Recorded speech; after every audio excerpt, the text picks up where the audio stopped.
Hey everyone, it's Sevy, and Spiralibus has refreshed its roster for version 4.1. We once again have new bosses and enemies from Fontaine to tackle, and although the new Pneumacia mechanics can help against some of them, just as before, they aren't necessary to utilize, since well-built and synergistic teams can very well get you through. And to avoid having to verbally repeat my usual general tips for doing Spiralibus, I'll just flash them on screen here, and you can pause to take a quick read. This Abyss Blessing is also focused on boosting your character's normal and charged attack damage when their HP changes, so if you have the right units for it, this will be quite helpful.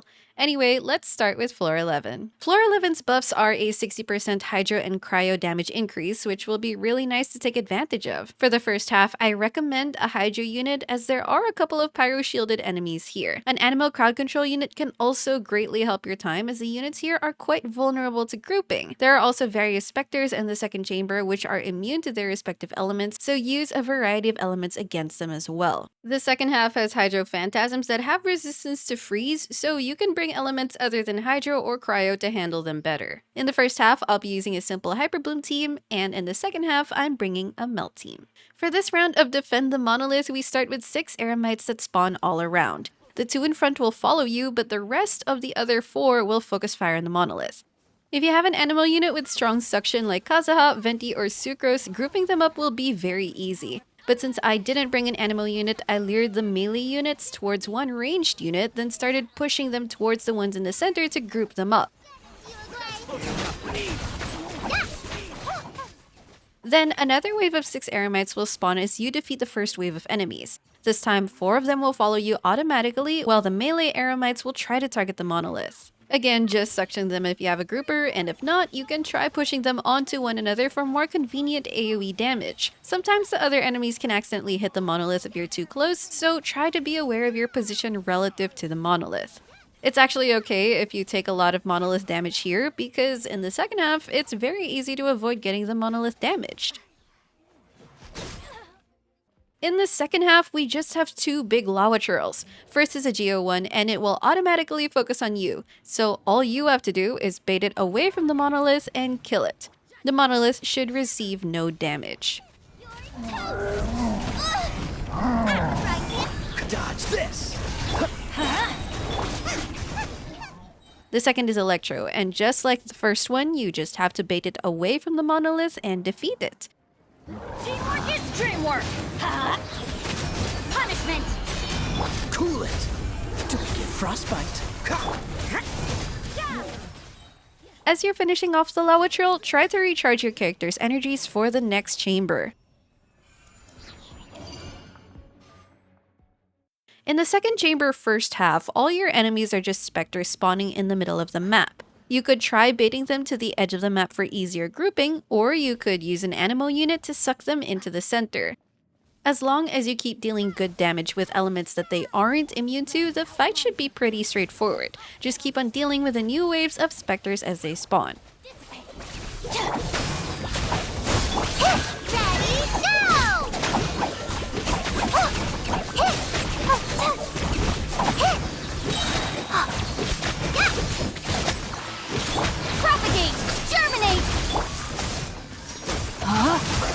Witness the power. Our bond is strong. Go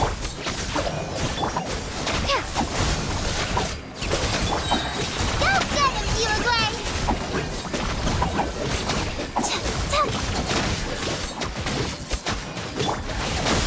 Spring forth! Lightning, sure. No, my sword. Let me weave you a verse. Dissipate.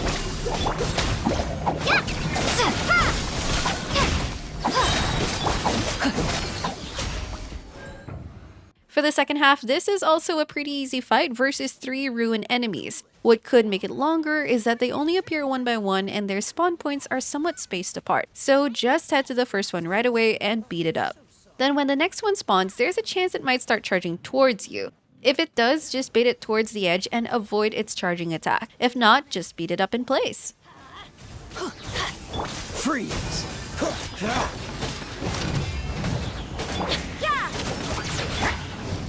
it! Then when the last one spawns, you can repeat your rotation. If you have enough time, try to recharge your character's energies for the next chamber. Judgment! Freeze! Don't get frostbite.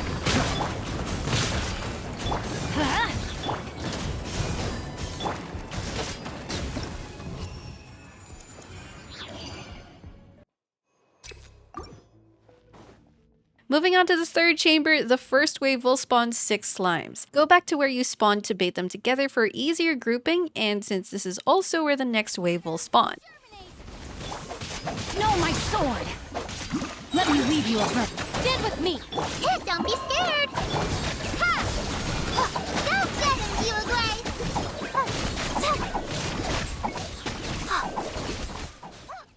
Then there's a seahorse and 2 crabs with electro and pyro shields respectively, which should be quite easy to deal with. Having the counter elements to get rid of their shields will also make things a bit faster. Bond is strong.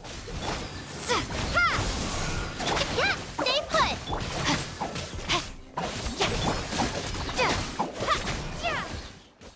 And last is the pyro mage and 2 dendro breachers, which will be quite easy to deal with if you have the counter elements anyway. No, my sword! Ring cutter! Dissipate! You Gray! Here! Ha!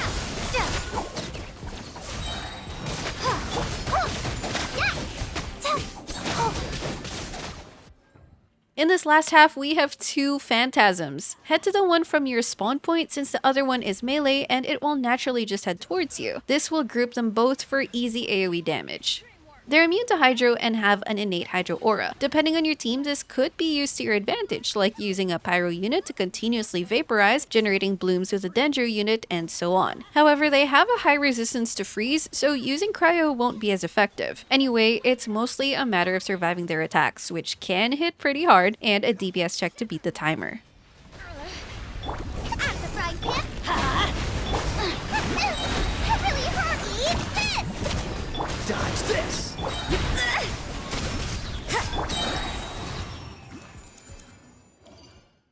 Moving on to floor 12, we'll be encountering some enemies from the new region. In the first half, you'll want to bring Pyro, Cryo, and or Dendro to destroy the Electro Shield of the Millennial Seahorse boss. Having good healing or shielding will also be very helpful in this half against the enemy's strong hits. For the second half, you'll definitely want to have strong healing as you'll be fighting Rift Hounds. And for the first chamber in particular, bring Hydro to destroy the Pyro Mage shields faster. The final boss also has very high Geo resistance, so be wary about bringing Geo units. As for my teams, I'll just switch the teams I used from the previous floor.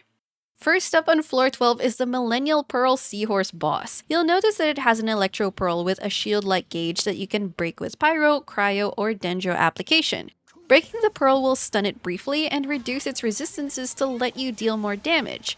If the Pearl's durability is low, the boss will try to leap into the air and summon 3 Electro structures, which you'll need to destroy with counter elements, and this will also destroy the Pearl. However, some teams with strong enough elemental application can destroy the Pearl before it even does its flying state, which makes the runs quite faster. In my case, since I have a lot of Pyro and Cryo application from my Melt team, I destroyed the Pearl quick enough to prevent the boss from flying, which was quite convenient. Either way, if you don't kill it fast enough, it'll regenerate the Pearl. If so, just rinse and repeat the process. You're toast! This moment will be frozen in time. Cool it! Judgment! Dodge this! In this half, the first and second waves are made of Rift Hounds only, which you can easily edge bait to group them together for AoE damage. Their corrosion attacks can get quite overwhelming, so try as much as possible to dodge their attacks and have strong enough healing. Dissipate! Propagate! Ready, go!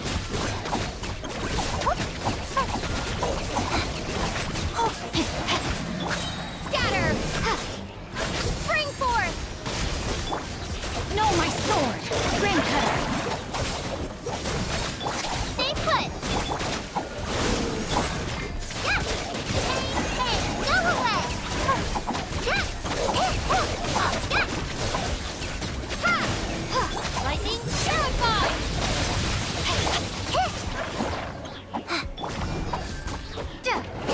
Scatter! Let me weave you a verse. Our bond is strong. Go get him, you Gray!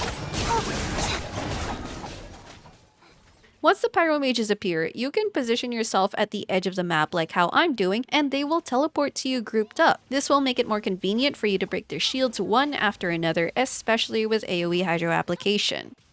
Rain cutter. Propagate! Don't be scared!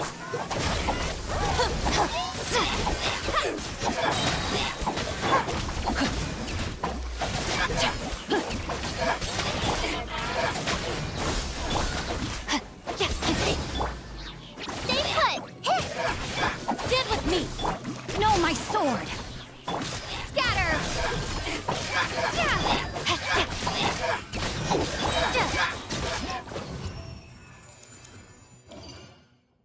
Now onto the second chamber. At the start, it's just two bishops which you'll want to kill ASAP with AoE damage while they're grouped up. They get staggered quite easily, so try to keep pushing them onto one another to prevent them from getting staggered separately. Let's light it up.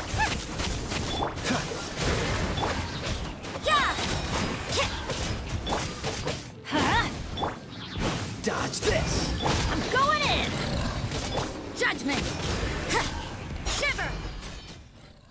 Then the second wave is the construction and suppression mech. You can just focus on the suppression mech since the construction one will keep charging towards you, so you can easily deal collateral damage against it. Just be wary of the construction mech's attacks, which can stagger you repeatedly, especially when it starts spinning. If the construction mech is still alive after beating the suppression mech, then just dispose of it ASAP. Let's light it up. You're toast! This moment will be frozen in time. Cool it!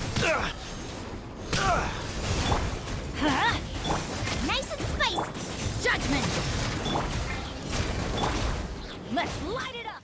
Now it's the Icewind Sweet boss again, but this time it'll be the Dirge of Coppelia version. Most of the pattern is still the same from the Coppelius one, where they split apart and do their dances. This time though, there's no longer an elemental shield. Instead, they get increased resistances during their dance sequences. If you have a Numa-aligned unit, you can remove this resistance increase buff. And if you deal 3 Numa hits during this phase, it will temporarily stun the couple. Spring forth! Rain outlines your fate. During their dance, be careful of Coppelius as he will fire off cryo slashes. These can be quite dangerous if you're using Bennett, as they will trigger melt on your unit from his self-infusion. Coppelia's Animo attacks have a small range, so if you have ranged units that can stay safe, that'd be nice. Having a shielder is very nice here, but if not, you can still rely on well-timed iframes from dashes and burst animations and have a strong enough healing to recover HP faster. They will continuously reunite and separate as the fight goes on, so just repeat the process until they're dead.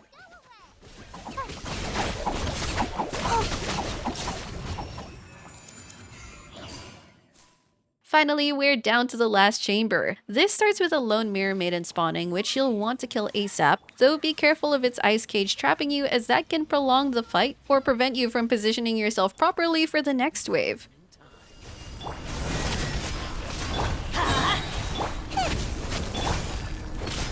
Freeze! Let's light it up, Judgment! Majesty's power flows through Everybody me! Stand back! Dodge this! After killing her, 2 Animo operatives will spawn on opposite sides. This can be problematic since they're too far apart and they deal ranged attacks, so it's not that easy to lure them in together.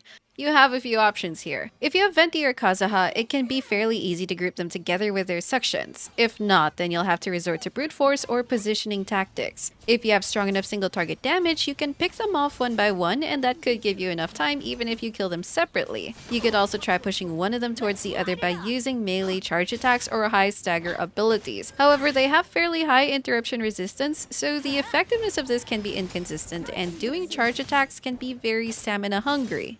But another strategy is to bait the farthest one by running to the opposite edge of the map to the point where you're touching the wall. This will cause the farthest one to walk towards you to get within range, and they'll eventually be close enough together. However, this can feel a bit slow at first since they don't charge towards you, but when they're grouped together, that can allow you to kill them simultaneously more easily. They even have this attack where they teleport above you, and if they do it at the same time, that'll make them land right beside one another, which is quite convenient. One of their attacks can also inflict a life bond, which you can only get rid of by healing. And they also have attacks that can hit quite hard, so watch out.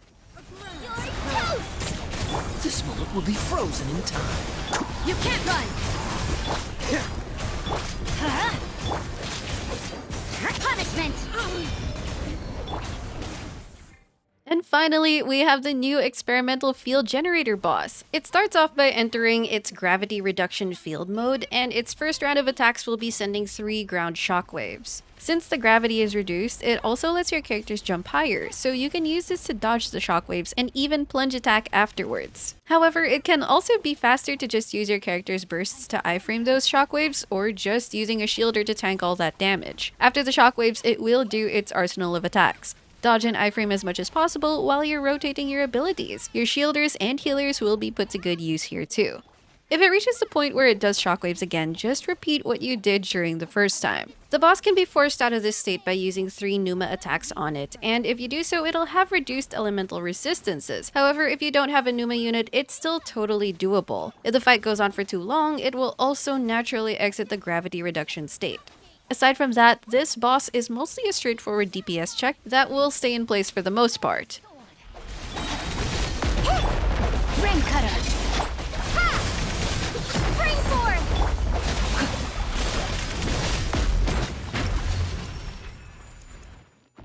And that's it for this Spiral Abyss. Let me know what you think of the new enemies in this round, if there was a chamber that you found particularly difficult or annoying, and what teams you used. I would love to know down in the comments. If this video helped you out, don't forget to leave a like, consider subscribing to my channel if you haven't already, and I will see you all soon. Take care!